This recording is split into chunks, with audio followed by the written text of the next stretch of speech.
This is our hero Choi Nam-deok, and he's about to get destroyed by his Asian parents for failing to get into university as he was too busy watching Valorant Champions during finals. And so he instantly begs for forgiveness, but we all know Asian parents, especially in anime, are ruthless, and our boy better rename himself to some Ting Wong. Regardless, right before he's able to receive the short end of the stick, his life flashes before him as his dad goes Super Saiyan, ready to send Choi to another dimension. Unfortunately for him though, Choi wakes up the next day banished to another realm called the Boarding School of Seam Academy, well renowned for how strict it is. Within seconds of getting on board the school bus, a 10 out of 10 teacher you can find on onlysus.com appears out of nowhere and ganks our boy, already quizzing him on what to expect at the academy. Of course, Choi is unable to answer as he can only think about playing Minecraft and competitive Valorant. As such, the super strict only sussy teacher activates her demon mode powers and strikes fear into everyone on board. She then repeats herself out loud, claiming that at the academy, any type of dating is not allowed, and if they somehow find you containing signs of having a crush, then you will be left to fend for yourself at an isolated island. Nevertheless, as the teacher continues to berate other students, Choi ends up noticing the sea begin to surround him from all directions. And so he begins to panic as our boy didn't realize this academy was the real deal, taking place at a totally remote island to make sure no one can escape. Upon finally arriving at the academy, our boy is quick to run into your typical anime girl with proportions larger than American Wendy's meal sizes, and let's just say Choi was fully enamored by her pyramids of Giza. This causes Choi to blush, and we can already see that he's channeling his inner sussy Baker, probably busy thinking about what he's going to do tonight while hiding in his bed. However, as he's busy stuck in the sussy dream dimension, a few of his peers yell out to watch out as a soccer ball is seen barreling towards his way. He then snaps back to reality, realizing that this could be his chance to be seen as a Chad, as he's a Manchester United fan, ready to trap the ball in front of all the girls. As such, he quickly drops his bag and heads into action, busy thinking about all the girls ready to fawn over him once he successfully traps the ball in such a graceful way. Unfortunately for him, just as he was about to do show off, he slips last second and bro experiences the #1 pain you could ever have as a dude. In an instant, all boys grab their precious Dorito chalupas in unison, looking absolutely distraught as we all know how bad it feels to get your spicy chicken tenders destroyed by a third party. So in the end, our hero falls to the ground with his mighty battering ram in retreat, whilst his crush looks on thinking that bro is such a clown. However, as none of the boys in vicinity can move due to them all feeling the weight of our boy's pain, another girl appears to become his hero. Nonetheless, the girl can't understand why all the boys were writing in pain, so she volunteers to help send our simp to the healing office. Of course, our boy can't help himself but be embarrassed, but he's super thankful that another goddess has appeared before him, eager to help out his rookie become a behemoth once again. Upon arriving at their destination, the two get surprised ganked by a scene so sussy that his rookie gets healed instantly, as they can't fathom what they are seeing. It then turns out that the two have caught a student and teacher fueling the sussy Fire Nation, as the male student kept on attacking the sealed gates of the teacher in front of him. Anyways, his bro kept blatantly staring at the entire ordeal. The girl who brought him here blurts out that she's so jealous of the two, causing our boy to start staring at her instead, totally confused at how someone can rice cake smash in broad daylight, especially spearheaded by a teacher. The girl then pipes up, claiming that this isn't her first time walking into something like this, so she isn't surprised, rather she's always amazed to see who ends up with who. She then continues to explain that while it is absolutely prohibited to even think about dating, you just have to get good and not get caught. Regardless, after watching for what seemed like an eternity, the teacher ends up activating her ultimate sussy jutsu to make sure her prey explodes within the next few moments. Unfortunately, or should I say fortunately for our boy, the girl notices that Choi's banana tree plantation has been expanding to its maximum capacity. Eventually, she freaks out and calls him out, super worried that something might be wrong with his banana tree, as she's not yet fully aware of a man's powers. She then yells at him and orders him to remove his diamond-plated armor pants right this instant, looking like she's ready to heal whatever is needed. The girl then drops to her knees like an angel, alerting our boy to not worry if something has gone awry, as she knows basic healing skills, since she's actually a po-po preparation student. Nevertheless, our boy continually resists her seemingly innocent advances by attempting to let her know that she's got everything totally mixed up, and that his little rookie is totally fine. However, the girl insists that his life is in danger if he does not follow what she says, so she tries her hardest to mine his diamond pants right off the owner. But then the turntables turn quickly, as the two end up accidentally falling into the room where rice cake smashing was taking place, all because the girl was busy wanting to be a guardian angel. This causes Choi to fall flat on the floor with his own banana tree uncovered with the girl right in front of the soil. Meanwhile, both the student and teacher inside end up freezing together, totally in disbelief. Our boy then hurriedly re-equips his diamond-plated pants, embarrassingly yelling back at the girl that it was just a misunderstanding, but both women in the room take a quick moment and marvel at his banana tree plantation before he was able to seal it up.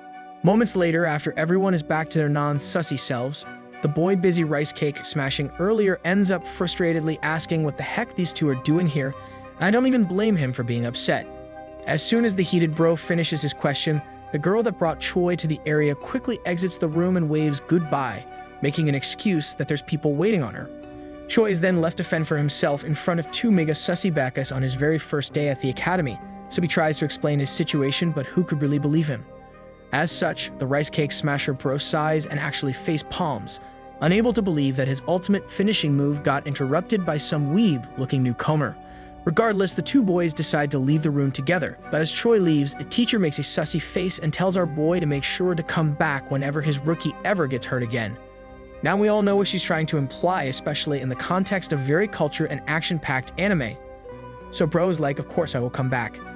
Anyways, with the two boys leaving at the same time, Choi actually tries to befriend him after promising not to spill the beans, but the Chad just shrugs him off and continues on his way. We then fast forward to almost at the end of the day, where Choi finally gets to figure out his living arrangements and to see his first ever dorm experience. Upon finally making his way to the correct room, he happily opens the door, only to be unexpectedly greeted by another roommate. In an instant, Choi's smile is wiped away as he realizes that his roommate is the Chad from before, who's also not entirely excited that the new guy is the same dude that interrupted his seeds from flowering. Regardless, with the two stuck together for at least a year, they try to look past what happened today and end up introducing each other formally, where we find out our boy is actually 23 years old. Now, if you ask me personally, there's no way these guys look their age, but nonetheless, the first thing Choi asks is if his roommate Kim is dating the health teacher. Kim then replies by claiming that no one in their right mind should be dating a teacher when there's a bunch of girls their age in their prime. He then explains that rice cake smashing just happens here often, since phones and the internet is not allowed, so what else can they do other than not be a Byeongsan? Now a Byeongsan is someone that doesn't get to experience the beauty of rice cake smashing at the academy within 3 months, so Kim orders him to make sure he doesn't become one. Kim also reveals the fact that once you attend this academy, a lot of people choose to prolong their stay if they think it's heaven, as their favorite pastime is to just rice cake destroy the living out of everyone. Fast forward to the next morning, Choi finds himself trying to find the cafeteria as he forgot to eat last night, but he stops in his tracks after seeing the bus teacher. He then watches on in silence and instantly turns red like a true sussy backa, busy dreaming about how nice would it be if she rode his bus in secret instead. Anyways, after staring for a few more moments, he decides he needs to snap out of it as his rookie behemoth might escape. So Choi forces himself to continue forward in pursuit of food to fuel him. However, as he turns a corner, in comes a rocket in the form of the red-haired girl from the day before, and this time his Taco Supreme gets absolutely crushed by her knee. Now that's 2 days in a row that his beef burrito had zero action, and instead gets absolutely smacked, so this might be a record for this type of anime where the main character loses out every time. Anyways, with the girl unsure on what to do, she just decides to apologize while our boy is busy hating his life. And to make matters worse, the girl actually just left him there to suffer and continued on running by like she's the Roadrunner from Looney Tunes. As such, our boy decides to just spend his Sunday morning just being chilling in an outside bench hoping that his little rookie will cool off, but I'm pretty sure he totally forgot about the sussy teacher's offer. However, as bro continues to cool down, he gets ganked by his crush carrying something with her. The girl then whips out bread from her bag featuring Team Rocket as she knows his banana tree will blast off once again soon enough. But then after accepting the offering for peace, Choi notices that the girl is still awkwardly standing beside him, still busy staring at him and his bread. So he stops and realizes that maybe she's waiting on him to give her the sticker that all Team Rocket bread comes with, so he eagerly offers it to her. But as he offers the sticker to her, she pulls out a Mega Chad move instead, as she ends up taking the entire bread from him, leaving our boy totally confused. She then 2 bites it like a true champ, leaving her quite happy, right before she gets called forward by a few of her friends. Nevertheless, with Choi still deprived of some food, he musters up some courage and remembers that he needs to go visit the teacher from before as his Crunchwrap Supreme is starting to hurt even more. Upon arriving at her office, she tells him to sit down and decides to stare at him endearingly. wondering how a boy could get hit so many times in a row. However, I already knew this teacher was something else man, as she orders him to remove his diamond-plated pants so she can personally go check it out herself. Initially, our boy hesitates and slowly moves away, but she activates her sussy brainwash jutsu to tell Choi to not be embarrassed, as this is totally normal. In the end, our boy goes through with her demands, where she ends up giving a huge smile as she can't believe how lucky she is to witness the largest banana tree she's ever seen. And so she attacks like the Fire Nation, quickly aiming to swallow up the island containing his banana tree with one quick gulp. As Choi gets ready to face the full-on attack by the teacher, he accidentally activates the skill named Instant Harden, as bro became Instant Noodles, but the teacher gets even happier to see the tree being weaponized. Now if I was Choi, I wouldn't be embarrassed if someone wanted to heal my battering ram by removing my fitted armor pants. But as sussy as the teacher is, she tells him to hold on as she's ready to treat it. Suddenly, our boy feels some kind of wet calamari circling his bean burrito. So he opens his eyes and wonders what the heck is going on, even though bro doesn't even have any plated diamond pants equipped anymore. Upon looking down, Choi realizes that the health teacher is currently busy treating his Geodude by treating it as a Slurpee, and let's just say she's destroying and swallowing it like a championship Slurpee drinker. Of course, instead of shutting up and letting fate happen just like what happened to the Chad from before, our boy pipes up and questions the teacher about her questionable practices. She then replies by continually making Choi look like he's about to explode his volcano, and then stops for a moment because her jaw tightens started to hurt as she can't fathom how large his weapon is. Regardless, our boy quickly gets appeased by her compliment, but then he realized he can't get carried away, so he leans in closer, asking her why she's drinking his lemonade if she said her job was to fix it instead. However, Miss Sussy gets absolutely angry that the boy has been asking too many questions, so she begins Harambe gripping the banana plantation tightly, ordering Choi to just enjoy the ride. As such, Choi settles down as he can't do anything but let the Fire Nation attack and take over his plantation, but at least it looks like he's in utter bliss. Unfortunately, Miss Sussy stops for a second, claiming that it's impossible to breathe because the battering ram she's trying to destroy is way too big for her gates and back door. So instead of continuing to taste all Starbucks drinks, she pulls out her secret forbidden abilities and tells our boy that it's time to wrap his bean burrito entirely with her fish rice bowl. And to do so, she rips open her white decorated armor, but of course our boy is still somehow hesitant even though his chicken tenders were already ravaged by the Sussy wave. Luckily for Choi though, she gives no crap at all about his dumb remarks, so she proceeds to continue her plan she promptly named Order 69, allowing her Sussy power levels to skyrocket through the roof. Eventually, the teacher breaks the silence like a true anime character, causing our boy to blush as she sweetly tells Choi that today might be his luckiest day ever.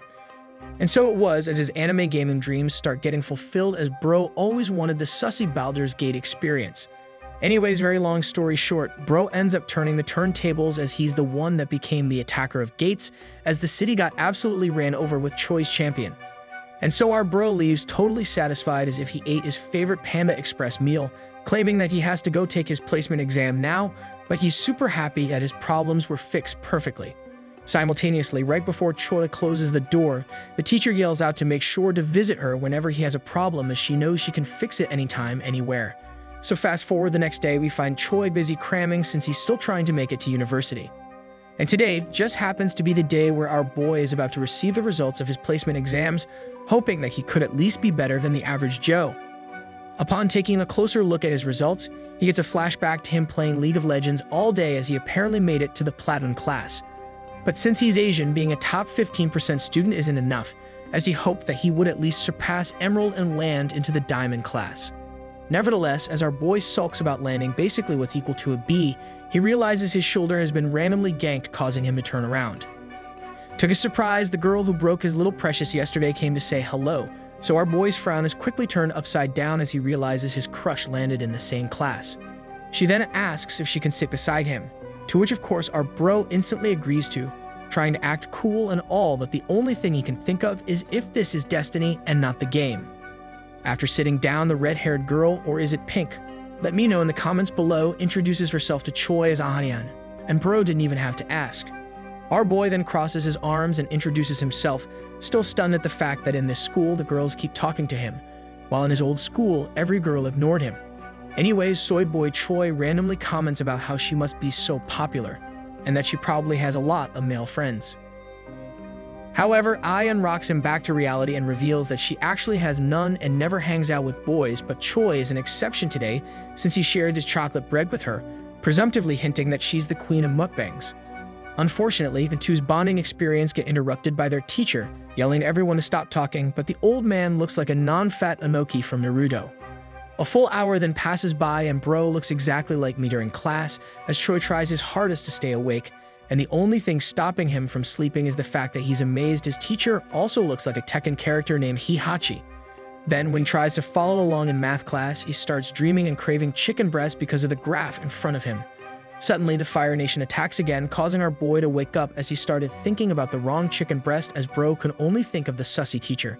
But since it's a new year and he's trying his best to be a good student, Troy starts to slap himself awake and to get rid of the odd energy within him. Eventually, the boredom class finally ends and the only two left still sitting in their seats is Ayan and Choi. But our bro took things too seriously, so he's still trying to learn more as he wants to play video games again.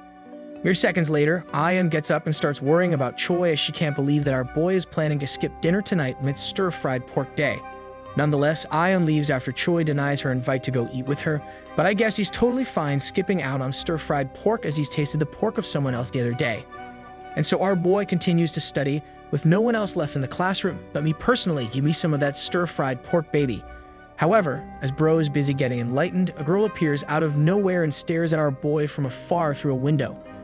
Eventually, the girl decides enough is enough, so she enters the room and ganks our boy by hitting his desk as Choi was as focused as a tank trying to dive the backline. It's then revealed that the girl is actually the same one that smashed a soccer ball straight at his own chicken tenders, but this time she looks like she's up to no good. Our boy then instantly looks up looking totally not amused, so he asks if she's only here to make fun of him, after she got to see his dragon slayer up close and personal. We then learn that she's actually here to apologize for that incident making his entire Excalibur exposed to the entire world and hopes that Choi could understand as she didn't really mean to also leave him alone to fend for himself. However, as the girl finishes apologizing, the two hear a distinct voice from afar saying that there's only one classroom left that the mysterious person needs to check out. Then, upon hearing footsteps come closer through the hallway outside, the girl panics and tells Choi that they both need to hide quick. It's then revealed that the voice is coming from the teacher that was on the bus during day one, and her name happens to be Miss Yunbil. Regardless, Miss Ball Hitter frantically explains that Miss Yunbil is the strictest teacher in the academy, and right now a girl and dude are currently alone in a classroom together, and if found out, there will be dire consequences. As such, she decides that her big brain plan is to hide underneath the desk, while she lets the noob of the academy fend off Yunbil. Luckily for these two, she makes it right in time as Miss Yunbil appears to check in on the room, and the teacher already looks passive-aggressive.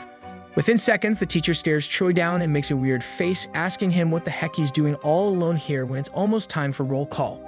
Choi is then quick to reply while profusely sweating like he's about to clutch up the biggest round of his life, making an excuse that he just wants to study as he couldn't focus earlier today. Unfortunately, Miss Yunbil stays quiet and proceeds to close the gap between her and the student, looking a little bit scary as she does so. At this point, bro's heart begins to pound faster than when it's overtime and it's match point as she's getting to the desk. Suddenly, just as he thought he was about to get kicked out of the school, a wholesome moment appears out of nowhere as she decides to pat her boy on the head, commending him for actually studying. She then continues to compliment him, while the viewers get to see a nice quick preview of what's hopefully about to come in the future, as girl slays with the skirt. Regardless, Miss Yunbil shows her nice side and reveals the fact that she's the one that actually graded his entrance exam and was happy that he did quite well since their exams are more difficult than normal. Anyways, the two continue to chat, but then our boy realizes that he could get in serious trouble due to hair appearing underneath him. So with no other choice left and to make sure they secure the bag, Ro decides to squeeze forward to prevent Miss Yunbil from noticing anything. Unfortunately for the girl playing hide and seek, his actions cause her to be unable to move and leaves her stuck right at his banana tree plantation level. Suddenly, things get even worse for her as Bro accidentally matures the tree as his sword decides it's time to reach its full potential, causing the girl to get surprisingly ganked. The turntables then turn, even with Miss Yunbil leaving the room, due to the girl now remembering the day she got to uncover the behemoth that Choi was hiding. So she decides to unravel the behemoth once again, causing our boy to wonder what the heck is happening as he suddenly feels fresh, cool air invade his ender dragon. Regardless, Bro begins to hear the same words that were uttered by the health teacher, as the girl tells him to hold still like the mannequin challenge. Unfortunately for her though, Bro gets up just as she was about to attack a fresh crunch wrap supreme where our boy begins to yell at her totally confused, wondering how she could be a po-po officer if she keeps trying to do things like this. The girl is then left speechless, just like me, as I can't figure out why bro keeps letting girls do the same thing over and over, then proceed to back out like a total wimp. As such, the girl gets up as well, frantically apologizing, and tries to blame it on her estrogen levels being way too high this week, as she apparently craved some vitamin D. Shortly after mumbling her apology exactly like her idol Kendrick Lamar, she proceeds to hurriedly leave the room and tells our boy she will never show up in front of him again. But you know what, guys, our boy has to be a sussy baka after all, so he yells out that he's sorry too and tries his best to stop her from leaving. Of course, after Choi sincerely apologizes about making fun of her dream, the girl ends up looking like she's fallen in love, but maybe it's just the sussy taking over. Nevertheless, the two end up clearing all the bad blood between one another, as both happens to be massive Taylor Swift fans. But they also end up finally introducing their names to each other.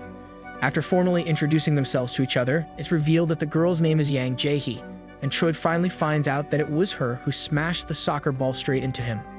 Regardless, our boy gets a little bit frustrated upon finding out, but ends up thinking that not only is this girl smashing like Madison Beer, but she also plays sports. Suddenly, things go quiet as the two end up running out of things to talk about, so our bro decides to make a joke and goes, "I'm pretty huge, right?" He then follows up the charade with a Grammy-winning performance by pointing at his behemoth, whilst simultaneously asking if she wants to take a peek at Goliath again. Much to the surprise of Choi, Ji actually replies by shyly saying yes, where she also claims the fact that she's never seen such a masterful sword in her entire life. Of course, our boy was boneheaded the entire time, as he was literally joking. So Choi is left stunned and speechless, unsure of what to do. But since this dude is the luckiest man alive, he doesn't have to do anything, as Jae decides to level up by asking if she could be the David to his Goliath one last time. This time, bro is still left shocked at what's unraveling. So he sheepishly asks if she's actually not joking, to which she replies that she's absolutely serious. Eventually, our boy relents but claims that Jae needs to do all the work in releasing his Minecraft cart out of his diamond mine, due to him being too embarrassed to do it himself. And so she actually completes his quest and proceeds to endearingly ask if she can inspect the nether driving even closer. However, since our boy has already experienced his first ever Sussy Nation attacked, he realizes that he's a mega sussy baka and it's time to experience more prime rice cake smashing with someone his age, so he agrees. Eventually, bro claims that it's not fair she's the one only playing Minecraft around here, so he takes the matters into his own hands and proceeds to play intense Roblox with her. Things then evolve into a full-out brawl as time quickly passes. Unfortunately, the two sussy masters get interrupted by a blaring alarm notifying everyone that there's less than 30 minutes until curfew is enforced. Upon hearing the news, Ji quickly equips her full set of Bando's armor and barges out the room like the Flash, telling our boy that they need to leave now as they'll start roll call any moment. As such, our bro is totally left by himself again, and let's just say his shirt is blue this time because it's clear bro got absolutely clapped by blue soccer balls.